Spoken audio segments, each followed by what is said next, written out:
much of the work that has to be done out there. I'm sure most of us here are converts.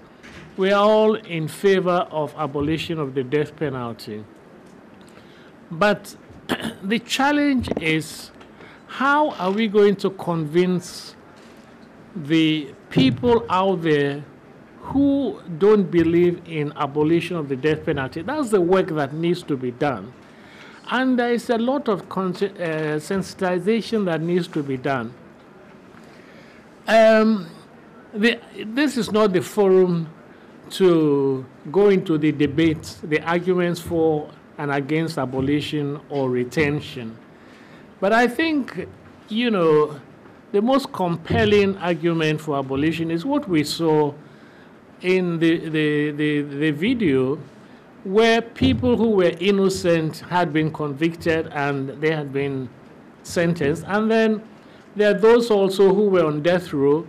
In America, for example, where DNA had shown that quite a number of people who had been on death row for a number of years were not guilty of the crimes for which they were convicted and eventually had to be released. So the criminal justice system, even in advanced countries, is not perfect, much more in our developing country.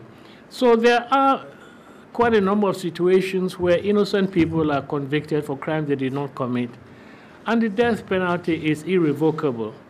So, but the evidence is quite clear that the death penalty is not a deterrent.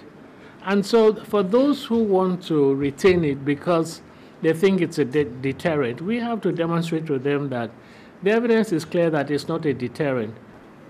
Now, if the constitutional amendment process is revived and that the amendment of that provision is submitted to referendum for amendment, 40% of those entitled to vote have to vote. Listen to this carefully. Under our Constitution, for that provision to be amended, 40% of those entitled to vote have to vote, and then 75% of those who voted have to have voted in favor of abolition of amendment of that provision. I hope you understand what I'm saying.